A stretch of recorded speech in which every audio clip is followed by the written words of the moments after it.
Okay بھائی صاحب چشمے والے، السلام علیکم۔ وعلیکم السلام ورحمۃ اللہ۔ خیریت سے ہیں آپ؟ کیا نام ہے آپ کا؟ اللہ کا شکر ہے سر، آپ سنائیں ٹھیک ہے؟ اللہ رضوان تعالیٰ کا قادر بڑا نام احسان ہے۔ رضوان بھائی خیریت سے ہیں؟ انشاءاللہ بات کرو۔ جی شکر الحمدللہ۔ حسن اللہ یاری صاحب، مجھے یہ پوچھنا تھا کہ آپ کے مطابق جو ہے، جو لوگ یعنی کہ اہل سنت کی جو عقائد ہیں جن پہ آپ بحث بھی کرتے ہیں ہمارے علماء سے، اگر وہ اس پہ ان کی یعنی کہ وہ مر جاتے ہیں تو ان کا آخرت میں کیا انجام ہوگا؟ جو رسول صلی اللہ علیہ وسلم کی بات، دین قرآن کا انکار کرے، کچھ افتؤمنون ببعض الکتاب وتکفرون ببعض، جو لوگ دیکھیں بعض قرآن کو مانتا ہے بعض کو نہیں مانتا، یعنی حجت ان پہ تمام ہو جاتی ہے، تو لازمی بات ہے اس کا جواب تو دینا ہوگا۔ قرآن کے ایک آیت کا بھی انکار کریں، رسول صلی اللہ علیہ وسلم کے ایک حدیث کا بھی انکار کریں تو کفر ہوتا ہے، یہ تو سب کو معلوم ہے۔ جن کو پتہ نہیں ہے ان کی تو چھٹی ہے، لیکن جن لوگوں کو پتہ چل جاتا ہے اس کے باوجود وہ انکار کرتے ہیں، اپنے تعصب کی وجہ سے پیغمبر کی کچھ باتیں مان لیتے ہیں، کچھ باتیں نہیں مانتے، تو اس کا بالکل یہ عذاب الہی کے مستحق ہے۔ تو سر یہ آخرت میں جو عام مسلمان ہیں، اب آج تو انٹرنیٹ ہے، ہم آپ کی بات سن سکتے ہیں، دلیل آپ دیتے ہیں ساری، تو جو ماضی میں تھے اب ان کے پاس یہ بہانہ نہیں ہوگا کہ مطلب ہمارے اگر بڑوں نے یعنی کہ ہم تک حق بات نہیں پہنچائی یا ہم تک نہیں پہنچ سکی، اس طرح انٹرنیٹ نہیں تھا اور جو لوکل امام ہوتا تھا اسی کی لوگ پیروی کرتے تھے، تو ان کے پاس یہ بہانہ نہیں ہوگا کل کو اللہ پاک کے سامنے کہ ہمارے تک جو ہے ہمیں صحیح بات نہیں پہنچائی گئی، ہمارے علماء نے یعنی کہ اگر نہیں حق اپنا پورا انجام دیا تو؟ جو اللہ جانتا ہے، جو قیامت کے دن بہانہ تو لوگ بنلائیں گے نا، وہ اللہ جانتا ہے، اگر بہانہ صحیح ہے تو اللہ مانے گا، اللہ تعالیٰ ظالم تو نہیں ہے نا۔ اللہ تعالیٰ کا فرمان ہے قرآن مجید فرقان حمید میں بھلے کہ اللہ تعالیٰ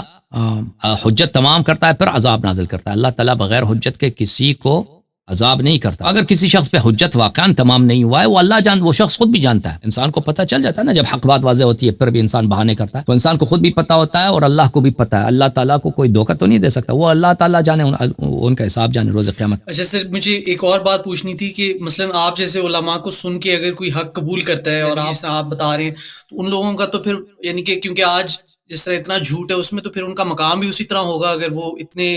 ایک سارے اسے چھوڑ کے جو ہے حق کی طرف آتے ہیں، کیا کہتے ہیں آپ؟ مجھے نہیں سمجھا سوال، کیا آپ کا سمجھ نہیں آیا؟ یعنی کہ اگر کوئی اہل سنت سے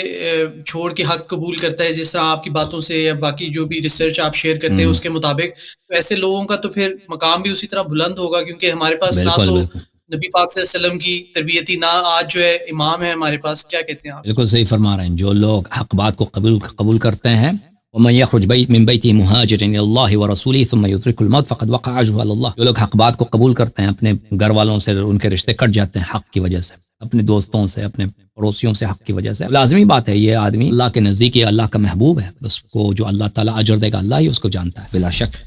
سر آخری میرا سوال یہ تھا کہ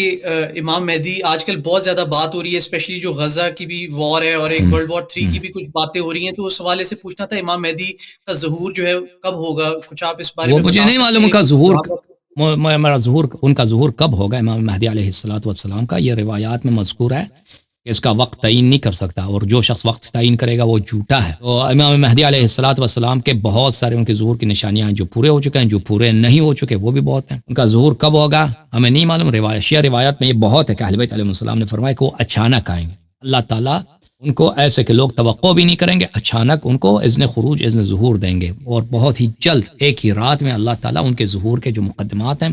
جو شرائط ہیں، اللہ تعالیٰ فراہم کر دے گا۔ تو ابھی اس وقت جو جنگ ہو دنیا میں، تو جنگیں تو بہت ہوئی ہیں، جو غزہ کا جنگ تو کچھ بھی نہیں ہے، اس سے بڑی جنگیں ہوئی ہیں، ٹھیک ہے نا۔ ورلڈ وار 2 تھا، اس میں کتنا جنگ تھا، کتنا شدید جنگ تھا، دنیا کے ہر بر اعظم میں سوائے انٹارکٹیکا میں جنگ نہیں تھا، باقی ہر بر اعظم میں ہوا میں جنگ، سمندر میں جنگ، زمین میں جنگ، ہر جگہ پہ جنگ۔ جو یہ جاپان نے جب ایشیا پہ قبضہ کیا تھا نا، آپ کو پتا ہوگا، جی چائنا میں، فلپینز میں، برما میں، آئی لینڈ پہ،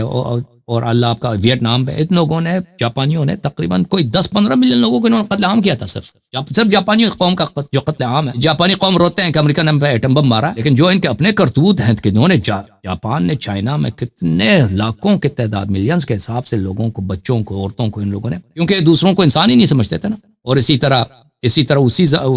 بلکہ اسی زمانے کے بعد ماؤ زیڈونگ نے چائنا میں جو قتل عام کیا، اسی طرح ہٹلر نے جو کیا، اس کے مقابلے میں اسٹالن نے جو، بہرحال دنیا میں غارتیں بہت ہوئی ہیں۔ اب یہ جو جنگ ہو رہی ہے غزہ میں، یہ کوئی اتنی بڑی جنگ نہیں ہے، ہو سکتا ہے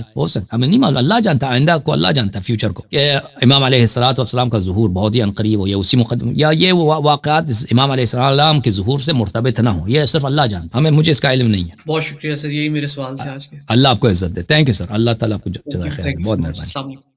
علیکم السلام ورحمۃ اللہ۔